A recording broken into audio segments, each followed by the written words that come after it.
E hoje, na sequência, nós vimos que era a intenção de Jesus ir para o outro lado e interpuseram-se 2, 3 pessoas com questões, a do escriba, a do candidato a discípulo que Jesus admitiu que seria um bom discípulo e disse, segue-me, e daquele outro que também tinha um potencial enorme para ser um bom discípulo, mas queria colocar o reino de Deus como segunda opção na vida dele, depois que ele fizesse todo um trabalho cerimonial, de explicação, de justificação, de despedida em relação à sua parentela, que parecia ser ampla.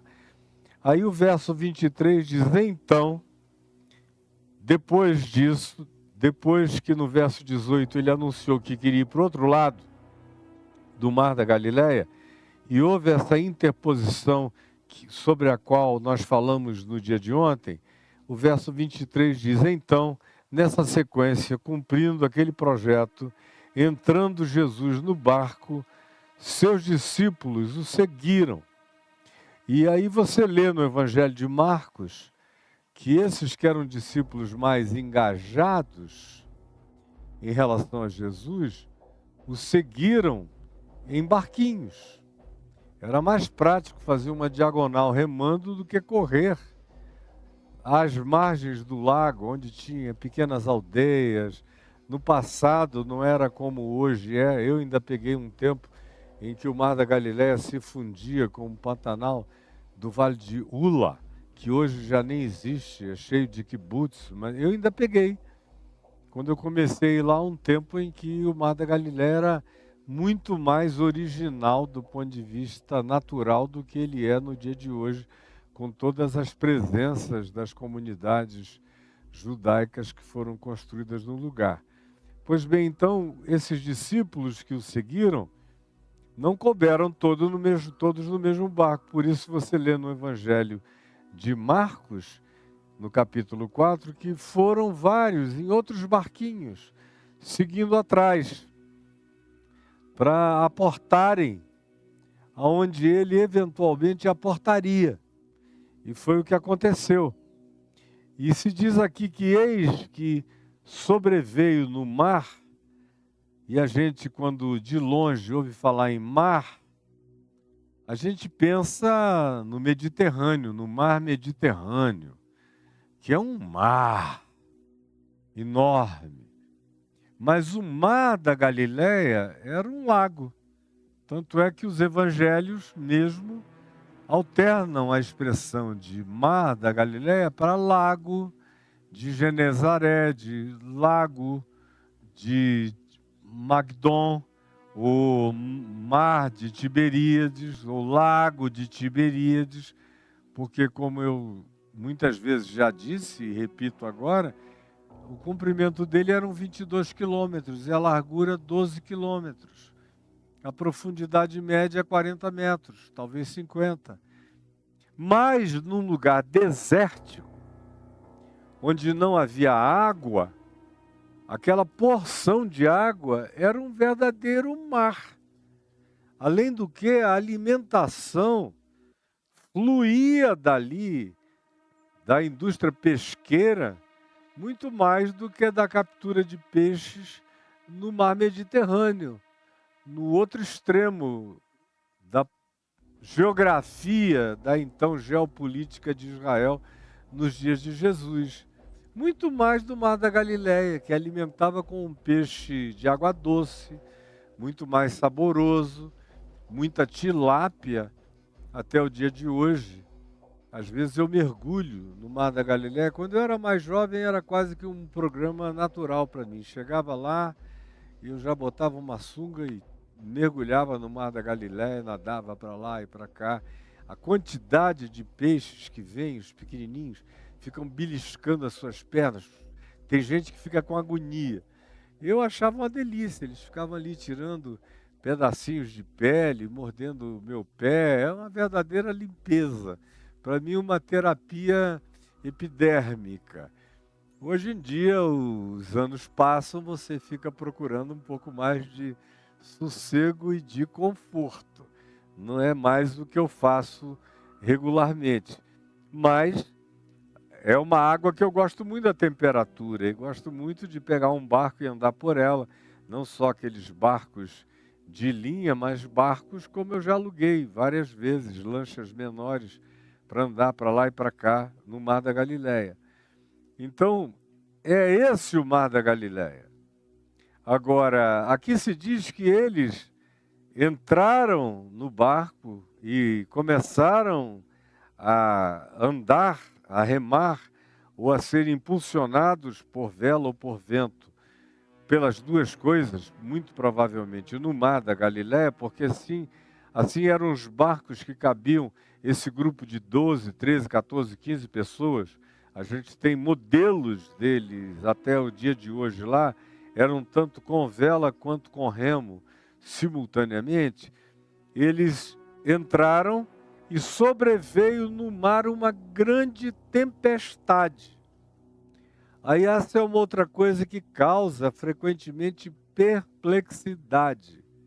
Não só em quem, estando aqui, já leu ou já se atualizou sobre essa geografia e sobre esses tamanhos, essas quantificações, essas medidas do Mar da Galileia, mas é inevitável que quando chegam aqueles grupos e grupos e grupos que eu já levei lá, milhares de pessoas no curso dos últimos 48 anos, 47 anos, milhares de pessoas, milhares mesmo, não é nenhum superlativo da minha parte, muitos olham o mar, acham lindo, água doce, a tonalidade azul clara, dependendo da hora do dia, fica bem azulado, bem bonito, quando tem sol à tarde, é uma maravilha, é um encanto para os olhos. Mas as pessoas em geral perguntam como é que aqui, e desse lugar, neste canto, pode ter havido uma tempestade para meter medo em quem quer que fosse. Como? E é uma pergunta digna de se fazer. Digna de se fazer porque não é normal e não seria normal. Em qualquer lugar que um lago, uma laguna, uma lagoa, ou que você apelide de mar como você queira, por causa das circunstâncias desérticas circundantes, e no meio do deserto, onde quer que haja uma quantidade daquela fartura de água, para os locais, para os nativos, é um verdadeiro mar de água doce, mas mesmo assim, não seria um lugar onde poderia aparecer uma grande tempestade. Se fosse aqui no Brasil, a gente tem lagoas e lagunas muito maiores, onde não aparecem essas grandes tempestades. Aqui mesmo, em Brasília, a gente tem uma lagoa artificial, o Lago Paranoá. É grande. O perímetro dele, para dar a volta nele de carro, por causa das reentrâncias diversas que ele tem, no carro, na quilometragem, o perímetro é maior do que o do Mar da Galileia, que é oval. É muito mais fácil, não tem reentrâncias. Então, com 80 quilômetros de percurso perimetral, você dá a volta no Mar da Galileia todo. Aqui você leva 120, 130 quilômetros de perímetro para percorrer toda a extensão do Lago Paranoá. Mas aqui eu já estou morando aqui há 19 anos, ando de stand-up paddle, de lancha, de barco, de caiaque, nesse Lago Paranoá, acho que o conheço com alguma razoabilidade, nunca vi, nem de longe, nada que fosse assustador. Nada, nada, nada. Mas aqui, não só aconteceu, conforme a narrativa que a gente tem em Mateus, e em Marcos 4 e em Lucas, no capítulo 8, que narram o mesmo episódio, mas há uma razão topográfica para que isso tenha acontecido com a intensidade com a qual isto de fato aconteceu. E a pergunta que você possa fazer tem toda a razão de ser. E demanda uma explicação coerente. Você sabe por quê? Que em circunstâncias normais não haveria uma grande tempestade numa porção de água desse tamanho, desse volume, mas lá não só houve, mas há, e nunca deixou de haver, por causa da condição de natureza topográfica da região. O Mar da Galileia é um buraco. Aquela região inteira faz parte da depressão sírio-africana. Uma depressão, um afundamento nas placas tectônicas, que é de fato uma falha, que começa na Síria, atravessa toda essa região Israel, palestino, jordaniana, vai se formando antes do nascimento do Rio Jordão. Depois o Jordão escorre dentro da falha. E o Jordão entra no Mar da Galileia, que é fruto da falha. Esse grande abismo é fruto da falha. E é cercado por montanhas altas dos dois lados, de modo que se cria ali um vácuo nas montanhas. O vento vem e desce, e penetra naquele cânion, e entra dentro do lago do Mar da Galileia com uma força veemente e poderosa, e fica preso nas circunvalações provocadas pelos montes altos de um lado e de outro, do Oriente e do Ocidente, na chamada terra de Israel e na chamada terra da Jordânia nos dias de hoje. E prossegue afundando, cruza todo o Vale do Jordão, Jericó, entra no Mar Morto, que é a região mais baixa da terra com água, nessa natureza de disposição topográfica, sai do Mar Morto e segue até o Egito. A mesma falha. Por isso é chamada de depressão sírio-africana. É por causa disso que se cria esse fenômeno, que quando acontece é chocante, é forte, é veemente, é violento. Eu tenho imagens de coisa que já aconteceu comigo, por exemplo. Houve uma ocasião que eu estava lá com um amigo empresário de São Paulo, a esposa dele, a Adriana e eu, e 2 cameramen que estavam filmando a viagem, que ele estava patrocinando. E aí alugamos uma lancha. E era tarde. À tarde, não é tarde da noite, era à tarde, assim por volta das 3 horas da tarde. Quando nós entramos na lancha em Tiberíades e rumamos na direção de Cafarnaum, Betsaida, Corazim, para o extremo norte do Mar da Galileia. E fomos subindo, quando de repente veio uma dessas violentas manifestações de vento, forte, intenso, sem anúncio prévio, súbito. E as ondas começaram a se encapelar. Eu vi o meu amigo angustiar-se, ele não estava acostumado com nada daquilo.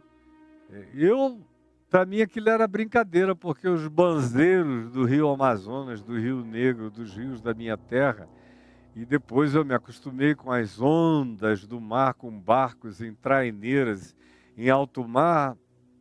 Eu nunca fui uma pessoa apavorada com nada disso. Mas eu vi como para eles foi um choque. Ele se jogou no chão, os cameramen também. E a minha mulher, que é mais safa, foi criada ali nadando nas ondas de Copacabana, só dizia calma, calma, calma, mas viu que eles estavam em pânico. E eu também tentando acalmá-los. E olha que naquele dia não veio com chuva, o tempo não fechou, o céu não escureceu, nada disso. Foi só a intensidade dos ventos afunilados no cânion, mas com sol para todo lado, longe de ser o pior cenário, mas já causou esse impacto neles. Agora, nesse dia aqui, foi algo completamente aterrador. Como eu já vi em outras ocasiões, a situação ficar tão grave que barcos grandes que levam 100 pessoas, 150 pessoas, com motores fortes para impulsioná-los, não saem do porto, porque é proibido, porque é perigoso. E os pescadores não se atrevem nesses dias e nessas horas a irem pescar. Fica todo mundo na margem, esperando passar a tempestade. Eles foram apanhados no meio do processo, já não tinha mais retorno quando aquilo chegou. E veio com veemência sobre eles, de sorte que o barco era varrido. Essa expressão mostra que eles perderam o controle total. Não tinha leme que segurasse, não havia vela que pudesse aguentar, eles tiveram que certamente fechar as velas. Os remos não conseguiam nenhuma vantagem em nenhuma direção, eles ficaram à deriva, para lá e para cá, tangidos ao sabor da tempestade, dos ventos, das ondas tumultuosas em choque, se batendo umas contra as outras, porque esse é um dos fenômenos que acontece em razão da topografia das montanhas elevadas à volta e do Quênia, derramando as manifestações da tempestade torrencial tangidas por ventos intensos. Faz com que os ventos batam nas montanhas e voltem em refluxos que tumultuam as águas, em remansos perigosos, em redemoinhos diversos. Não é brincadeira. Na realidade, quem está de longe não tem ideia de como pode ser perigoso. De modo que a expressão aqui usada, e o barco era varrido pelas ondas, designa completamente o que tinha de fato acontecido e estava ocorrendo no meio deles. Entretanto, diz aqui, e você lê em Marcos e Lucas, que posicionam inclusive onde Jesus estava dormindo, aqui se diz que Jesus, no entanto, ou entretanto significando em meio a tudo isso, Jesus dormia. Em meio a tudo isso, Jesus dormia. Eles em pânico e Jesus dormindo. Nos outros dois evangelhos, a posição na qual Jesus é colocado é dormia na popa. Dormia na popa, lá atrás. O barco sempre tem aquele lugar onde fica o leme, e é um lugar onde tem um madeirame. Era ali naquele lugar onde Jesus deitou, se encolheu e dormia. E o barco jogado para lá e para cá. E ele num sono profundo de descanso, em meio à tormenta da tempestade. Então os discípulos dele, que eram aqueles 12, que andavam com ele, aos quais ele chamou de apóstolos, que significa tão somente enviados, mensageiros, é quase que um sinônimo para anjos, são portadores de mensagens, são correio da palavra, que levam a mensagem. Então, esses discípulos vieram acordá-lo, clamando. Não foi só um Jesus, Jesus. Foi um grito, uma grita dos 12. Senhor, acorda, salva-nos, estamos perecendo, o barco está fazendo água e tu estás dormindo. Aí o verso 26 diz, acudiu-lhes, socorreu-lhes. Acudir é uma palavra que no passado era muito usada. Eu cresci com essa expressão. No Amazonas era normal. Quando uma pessoa estava em alguma dificuldade ou em apuros, como se dizia no passado também, hoje em dia ninguém sabe mais nem o que é isso. A palavra apuros, se você usar, tem gente que pergunta, o que é isso? É perigo. Perigo grave. Então, eu me lembro que as pessoas diziam, acorde aqui. Fosse para carregar uma pedra pesada, para empurrar um carro, vocês podiam acudir aqui. Era natural pedir esse tipo de socorro. Acudiu-lhes. Então Jesus acudiu-lhes. Então Jesus acudiu-lhes. Então Jesus. Tem gente que fala disso como quem fala de poesia, mas não acreditam mais nesse acudir real de Jesus na vida. A maioria perdeu essa confiança. O cara busca o acolhimento, o acolhimento ou socorro, ou o acudir de uma autoridade, de um senador, de um deputado, de um empresário, de uma pessoa forte, de um policial, ou de uma instituição, ou seja lá do que seja, de um médico, ou do SAMU, ou do SUS. É onde as pessoas buscam socorro. E não está errado. Isso tudo está constituído supostamente para o nosso bem-estar e para o nosso socorro. Mas isso chegou a um ponto em que Jesus mesmo foi tirado do processo. A oração mesmo, que chega, que clama, porque isso aqui é equivalente a uma oração com clamor. Quando eles chegam e o texto diz clamando. Hoje em dia, você raramente vê pessoas clamando, elas próprias por Deus. Elas vão para a igreja para levantar um clamor, porque parece que os clamores só se tornam significativos para Deus se acontecerem no meio de uma grande multidão em estado de gritaria frenética. Aquela gritaria onde ninguém ouve nada, é só... aquela loucura, aquele vozerio que entorpece, que quase que hipnotiza, que coloca a pessoa num estado de transe, que provoca um estado alfa de consciência. Tamanho é o vozerio e a grita. De modo que eles substituem a relação direta com Jesus, que é o que há aqui no Evangelho, é pegar em Jesus, acordar Jesus, sacudir Jesus, Jesus, Jesus, Jesus, socorro, Jesus, socorro. Eu estou aqui te pedindo socorro.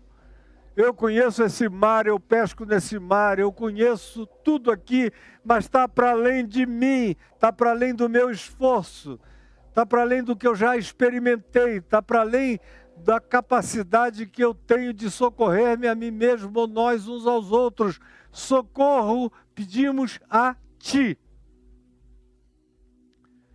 Quanto tempo faz que você não vive essa experiência do clamor real e pessoal da sua vida diante de Jesus mesmo? Eu sei que faz muito tempo. Inclusive entre aqueles que estão me assistindo aqui. Quando o cara está numa necessidade maior, ele procura, tem gente que vai para uma montanha, por causa de toda a mística fetichista, da transformação dos montes em lugares de Deus, como se fossem as montanhas, os montes onde se adorava a Baal, a Astarote, as montanhas variadas onde se adoravam os deuses, como Dagon, vários outros deuses, ou até mesmo em Israel, a mística do Monte Sinai, do Monte Horebe, que era o Monte de Deus, algumas pessoas chamavam de Monte Santo, os mais fetichistas de Montanha Sagrada. Ou a gente vê mesmo o Monte Hermon, ou o Monte da Transfiguração, a gente vê o próprio Pedro falando que ele viu e ouviu o testemunho que o Pai deu sobre o Filho, Ele usa a expressão lá na epístola, na primeira epístola dele, quando com ele estávamos no Monte Santo, que na realidade é o Monte Hermon, onde aconteceram muitas coisas, inclusive a transfiguração. Mas de acordo com o livro de Enoque, foi ali também que os Benai Elohim desceram em número de 300 vigilantes e fizeram aquele pacto, uns com os outros contra Deus, de que iriam possuir as filhas dos homens, a partir de cujas relações sexuais o texto de Gênesis 6 diz que nasceram gigantes, os Nefilim. E também houve um processo de hibridização e de alteração genética em diversas criaturas sobre a face da Terra, de tal modo que houve uma descaracterização completa da vida no planeta, em razão do que veio o dilúvio. Está escrito aí em Gênesis 6. Para você que diz que crê na Bíblia, então creia na Bíblia, na narrativa. É factual, é real, é verdadeira, com confirmações abundantes em mais de 1.500 realidades de histórias de povos diferentes narrando a mesma coisa. A mesmíssima coisa. Pois bem, então, a gente estava falando do monte, do clamor. Tem gente que elege o monte como lugar para subir, para fazer um clamor. E eles dizem, eu fui levantar um clamor no monte. Como se subir aquele monte fizesse da oração dele alguma coisa que chega mais perto de Deus. É uma mentalidade bem pequena mesmo, bem pagã, bem não desenvolvida, não evoluída. Não aprenderam ainda com Jesus a internalização desse princípio, que mulher não é nem neste monte Gerizim, nem no monte Sião em Jerusalém, onde se deve adorar a Deus. Deus é Espírito. Entra no teu quarto e fala com teu pai que está em secreto, e teu pai que vem em secreto te responderá. Fala com Jesus. Ele mesmo disse, clamem a mim. Até hoje nada tendes pedido em meu nome, pedi e recebereis, para que a vossa alegria seja completa. Ele diz no Evangelho de João, no capítulo 14, no capítulo 15, no capítulo 16, no capítulo 17. Superabunda isso, peçam, falem comigo. Não tem nada a ver com lugar, nem com geografia, não tem lugar melhor, nem lugar pior. O melhor lugar é onde eu posso estar sozinho, sem ser interrompido. Mas mesmo que eu não tenha esse lugar de não interrupção, eu posso estar no meio de uma torcida organizada. A minha oração é no meu coração. Tem a ver com a minha atenção de coração a Deus, com a sinceridade do meu clamor, da minha busca, da minha entrega, da minha confiança, da minha disposição de fé na presença de Deus. Isso é a única coisa que faz diferença. Você pode estar num escafandro, no coração do Pacífico. Você pode estar no cachalote, no ventre do grande peixe, como Jonas, coroado de algas nas cabeças, num dos estômagos do cachalote, e orou ao Senhor e disse que orou a Deus e entrou no seu santo templo, na presença de Deus, na barriga do grande peixe, no coração dos mares. Então não tem lugar melhor nem pior. A única coisa que favorece é a sinceridade, a verdade, a honestidade, a transparência do coração. É só isso. O resto é fetichismo, o resto é superstição, o resto é teologia de manada, como todo mundo faz, a gente faz. O resto é crendice, porque o nosso pastor diz que faz isso e sobe para orar, e quando está lá em cima, até a grama fica chamejante, como eu já ouvi tantos dizerem, não, no monte onde eu vou orar, no final até o capim fica resplandecente. Tá legal, cara. Uma chuva de vagalumes, ou qualquer outro efeito, mas não é porque é uma montanha. Na montanha também é onde os traficantes habitam, é onde muitos males são urdidos, dependendo do lugar e da cidade. Não tem nada místico a respeito de nada disso. Como o vale não é um lugar de tormenta, é só um lugar, uma topografia baixa, ou a planura ou a planície. Não tem nenhuma topografia melhor e nem pior na face da terra. Existem eleições que a gente faz e projeções mentais que a gente descarrega na direção desses lugares. Mas não é o lugar que vai fazer com que eu seja mais ouvido ou menos ouvido. A montanha é boa como um lugar de distanciamento do cotidiano. Assim como uma gruta, assim como um deserto, que Jesus escolhia bastante. Aliás, na vida de Jesus, ele procurou muito mais os desertos e as grutas dos desertos para orar do que qualquer outro ambiente. O que importava era a solitude, era a tranquilidade, quando ele podia escolher. Mas quando ele não podia escolher, nenhuma circunstância o atrapalhava, porque orar é em todo o tempo no Espírito.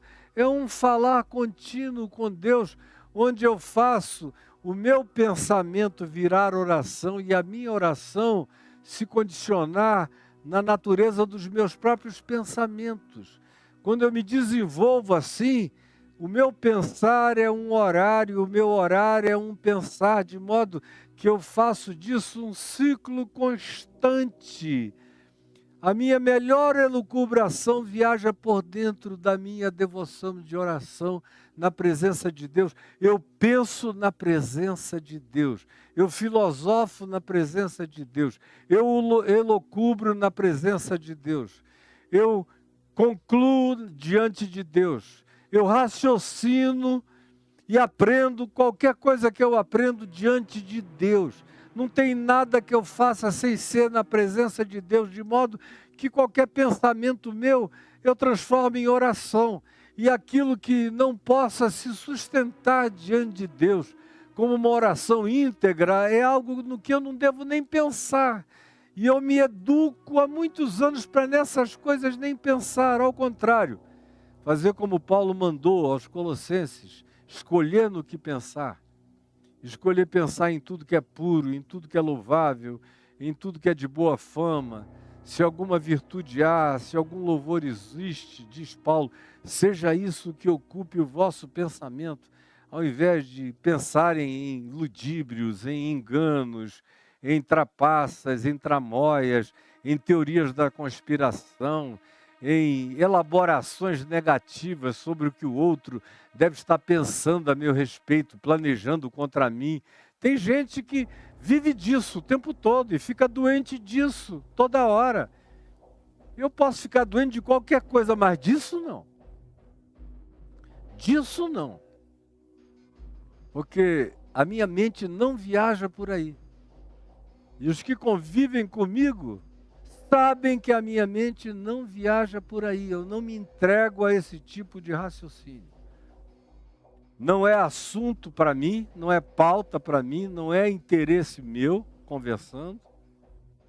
E muito menos é assunto para minha reflexão, para o meu pensamento, para minha elaboração, para minha lucubração, para minha filosofação, de qualquer que seja a natureza. Não é por aí que eu viajo. Não é mesmo, e Deus sabe, e os principados e potestades sabem, os anjos sabem, e a minha mulher sabe, e os meus filhos sabem, e quem quer que conviva comigo, sabe. E eu digo isso com toda sinceridade, olhando nos seus olhos, sem nenhuma hipocrisia. Na verdade, na luz do Senhor. Clamando, quanto tempo faz que você e Jesus não têm colóquios de verdade? Você até ora mais para as pessoas da sua congregação do que para Deus. A maioria das pessoas que eu conheço não oram a Deus, elas oram para as pessoas da congregação ouvirem. Ouvirem, elas gritam. Por isso elas, na maioria das vezes, oram apenas as coisas que não têm profundidade. que não tem interiorização, que não tem nenhuma relação com as verdades do coração, porque essas mesmas, elas não querem colocar para fora. Elas só oram acerca daquelas coisas que podem ser temas muito básicos. Quando é alguma coisa que envolva família, falando mal de alguém. Senhor, salva aquele meu marido de coração duro. Ó Senhor, a minha mulher está se desviando da fé. Aí já tem um monte de irmãs que ficam olhando assim, será que vai sobrar para mim?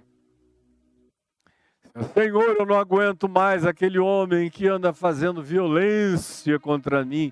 Já tem ali uns varões de igreja dizendo, essa mulher deve estar carente, tadinha. Aí já se aproxima, leva ao ponto de ônibus, começa uma conversa. Ixi, meu Deus, eu estou com a idade de Matusalém, de tanto saber de como é que essas coisas acontecem e funcionam. E oram para os outros, oram da cara para fora. Ou oram pedindo dinheiro. Porque aí pelo menos todo mundo fica sabendo que o outro está precisando de dinheiro. Sei lá, se alguém chega e propõe alguma coisa, ou tem algum tipo de vontade ou de agenda oculta onde sobre alguma grana para mim, algum processo, às vezes até espúrio. Mas tem muita gente que só ora em público e só ora gritadamente e só ora para os outros ouvirem. Mesmo que seja um grande clamor. Porque o verdadeiro clamor, ele acontece na solitude. É quando você fala com Deus e bota os bofes para fora. É quando você se vira do avesso para fora. Aqui, eles estão os 13, são 12 clamando e um dormindo, que é Jesus, estão presos dentro de um barco numa tempestade, então não tem alternativa. Mas se estivessem sozinhos com Jesus, cada um ia clamar sozinho, Senhor, olha aqui, nós dois estamos afundando e tu não te importas, estás aí dormindo. Porque também é o que você encontra em Marcos e Lucas, é esse acréscimo, tu não te importa que pereçamos. Estás a dormir enquanto a gente está correndo o risco de morrer.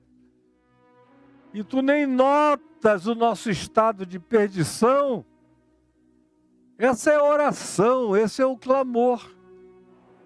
Mas eu quero insistir com você nisso. Quanto tempo faz que de você para você mesmo, diante de Deus, você não entra no seu quarto, não fecha a sua porta, não fica diante do seu Pai que vem em secreto e não traz diante dele o seu clamor, a sua oração? Quanto tempo faz?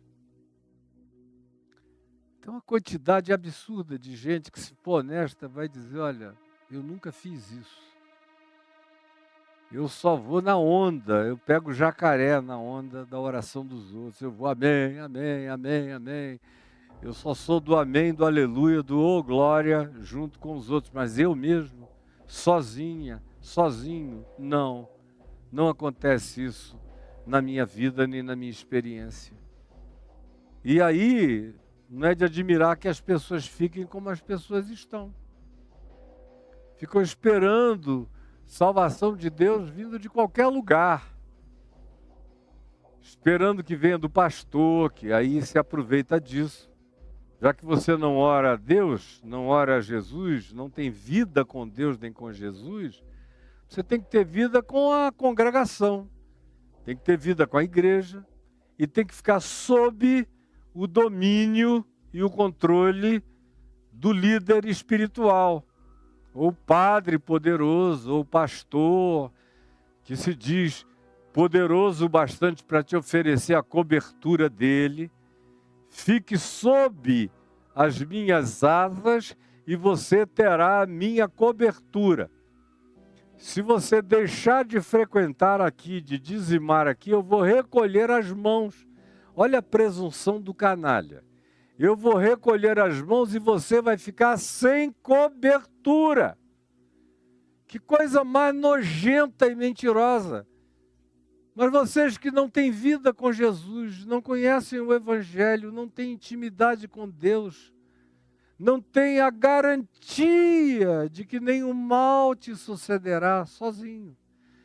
Nenhuma praga chegará à tua casa sozinho.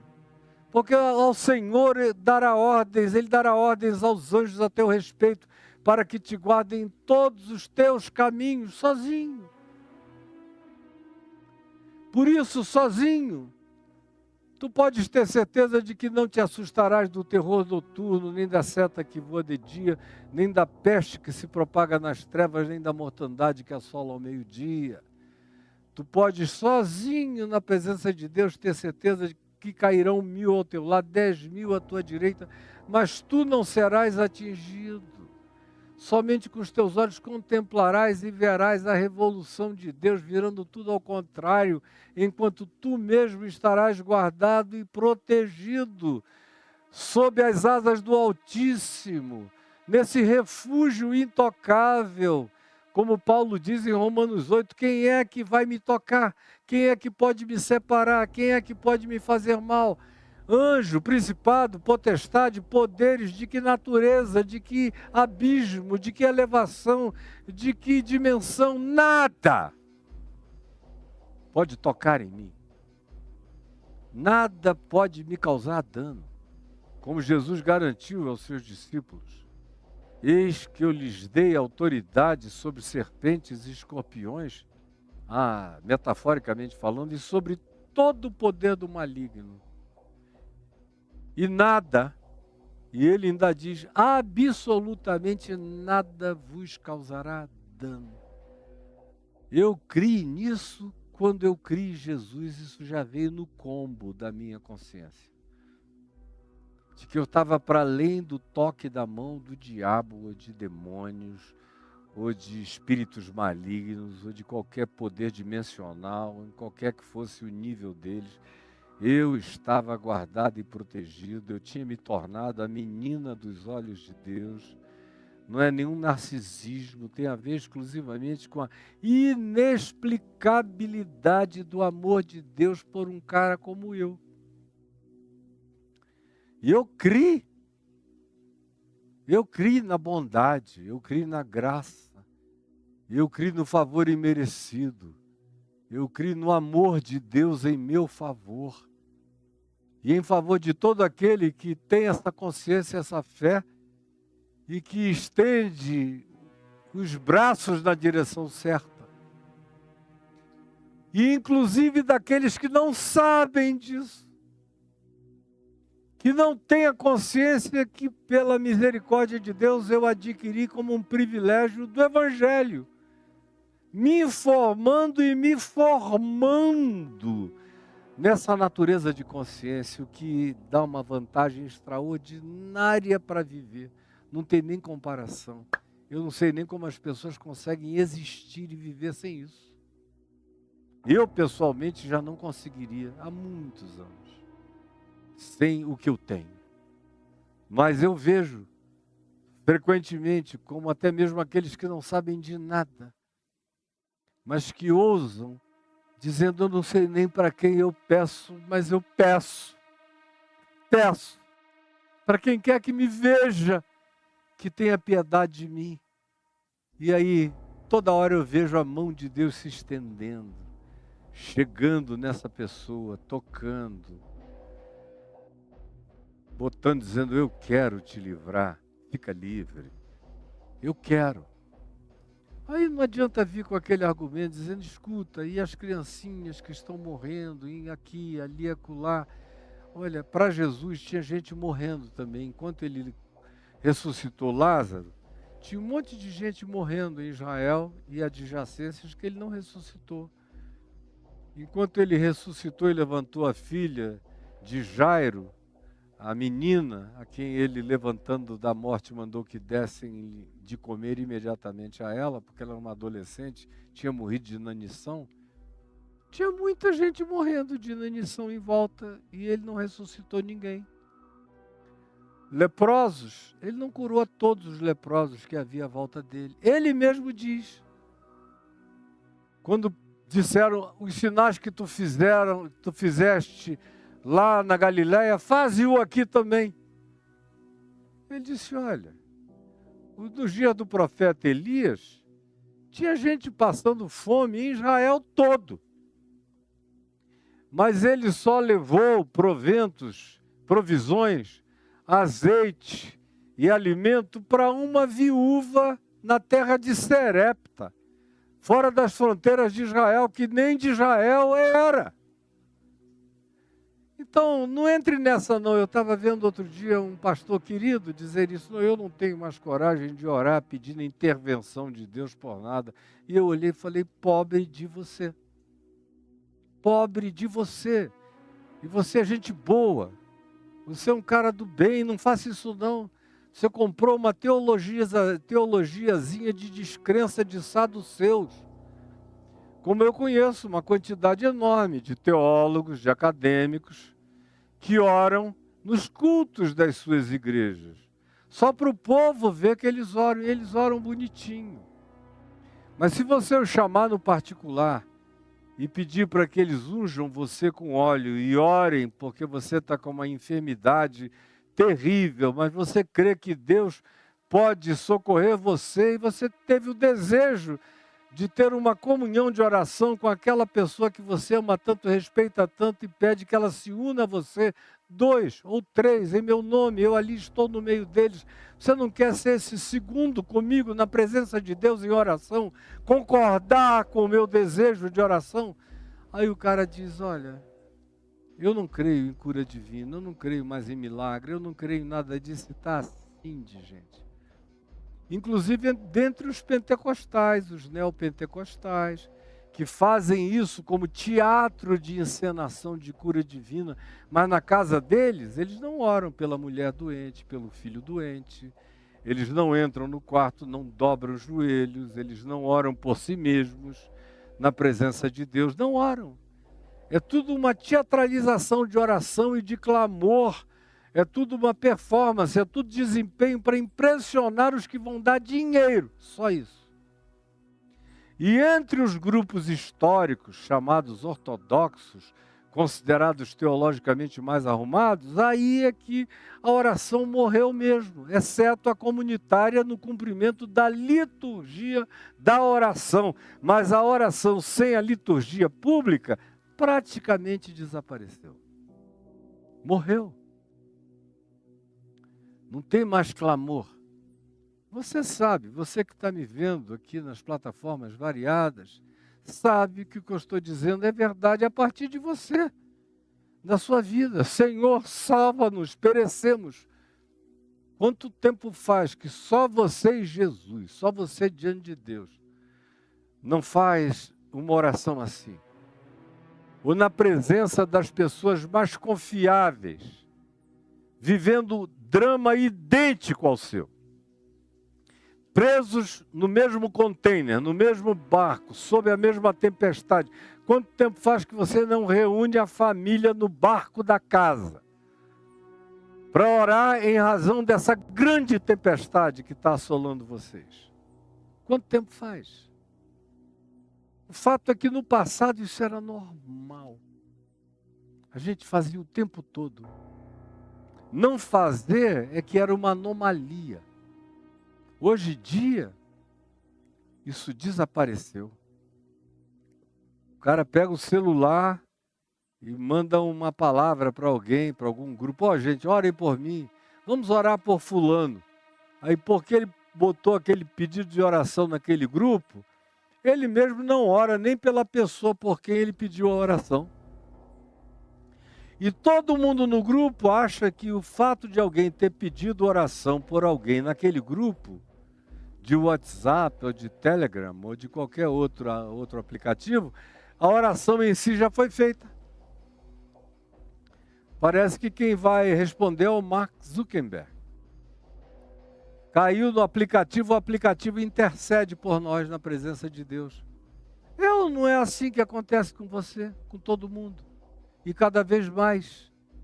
E a gente entra num cinismo dizendo, eu estou orando por ele. Não, você pediu oração pelo outro. E você mesmo, por ele, por ela, não ora.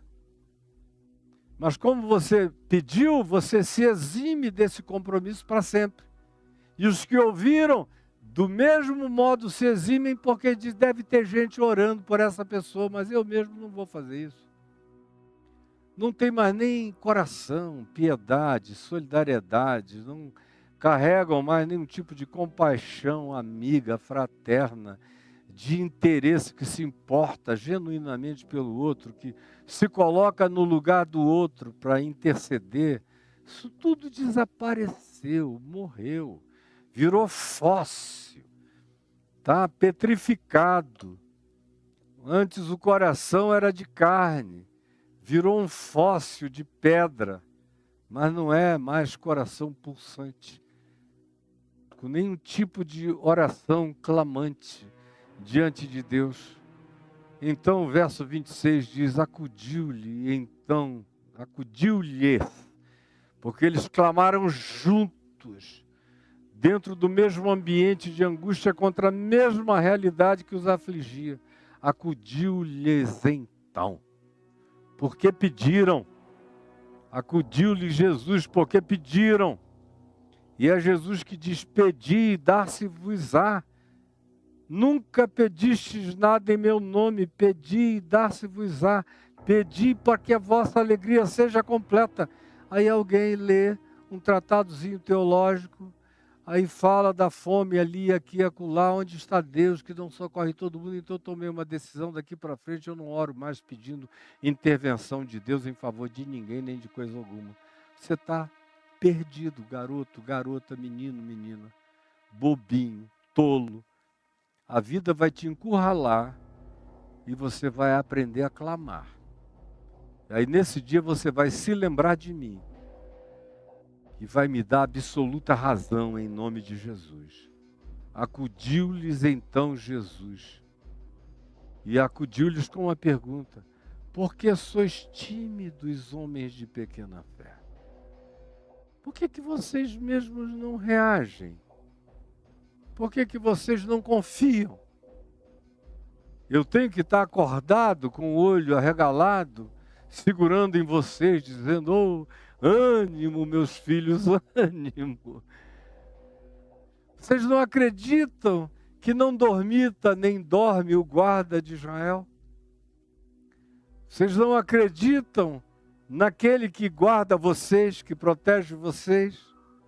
Vocês não acreditam que para esse que é o Senhor, que é o refúgio bem presente na tribulação, na tempestade, não existe dia melhor nem dia pior, pois para Ele as trevas e a luz são a mesma coisa?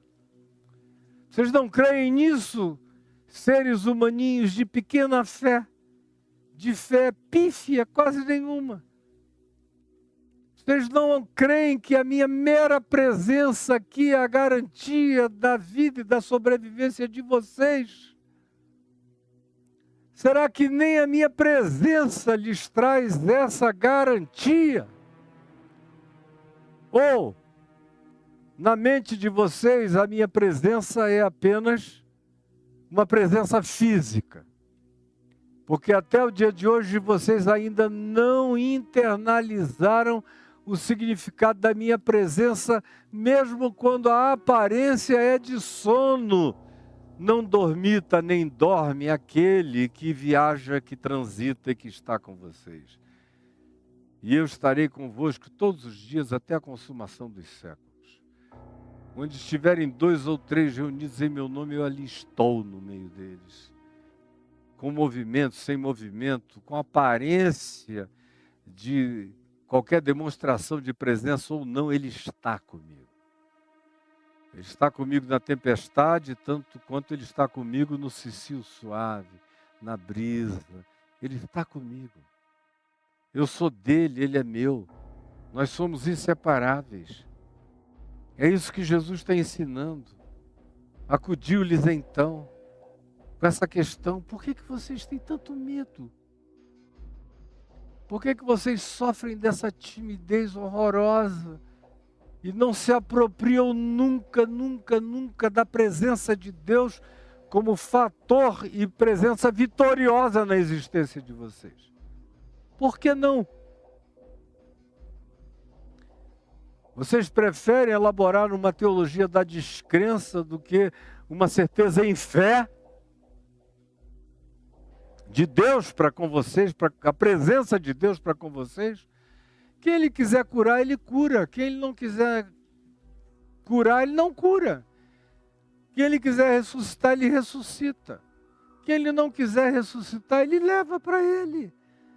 Agora é você que vai ter uma pautazinha idiota para dizer quanto é que Deus faz, quando é que Deus não faz, para então justificado nisso, naquilo, ou em estatísticas, dizer que ora ou não ora mais, clama ou não clama mais, ou parou de clamar por causa da sua compaixão pelos pobrezinhos que morreram de fome e de sede sem terem socorro de nenhum lugar? Quando a oração, quem deveria responder era você? Se você tem essa preocupação toda, pegue um avião e vá, pegue um ônibus e chegue, atravesse a rua e dê. Mas pare de hipocrisia, pelo amor de Deus. Eu, todavia, oro por mim, pelos meus, pelo mundo, por todos, por quem eu não conheço, por quem eu vejo na televisão, por pessoas que me aparecem na internet. Eu olho e digo, Senhor, tem compaixão. Como um garotinho que eu postei, que está aí no meu Instagram, dizendo que odeia Jesus e que ama o diabo, quer trabalhar para o diabo. Eu sei exatamente em que família ele cresceu, para que casa ele volta todo dia, que tipo de pai ele tem, de mãe, de que igreja ele frequenta, que abuso espiritual, que estupro espiritual ele já sofreu para chegar naquele estado. Eu não sei onde ele mora, não sei de onde ele é. Se eu soubesse, quem me conhece sabe que eu já teria tomado uma providência para chegar até a criança e a família dela. Porque eu não só oro, quando eu sei onde é e o que eu posso fazer, eu chego lá. E chego junto. E oro a Deus e busco ser pessoalmente resposta para a oração que eu estou fazendo. Com a minha mão, com a minha tatibilidade mais presente possível. O resto é desculpa. O resto é fracasso da fé sob um suposto arcabouço teológico de piedade humana, de compaixão, que nem sincera e verdadeira é. Porque se fosse, você não falaria a respeito, você se levantaria e iria. E então, levantando-se Jesus, repreendeu os ventos e o mar. Eu sempre amei, desde que eu li a primeira vez, numa análise exegética do texto grego, bem jovenzinho, que a expressão usada aqui era aquela expressão de autoridade absoluta, de um general, de um comandante, de uma realeza, de um senhor, de um déspota, com poderes absolutos, falando com o mar, como quem fala com um subordinado. Então, levantando-se, de propósito, o Evangelho o tira de estar deitado, dormindo, acorda dizendo, por que vocês são tímidos? Homens de fé tão pequena e pífia. E então, depois de ter falado, levantando-se, repreendeu os ventos e o mar. Literalmente, sossega.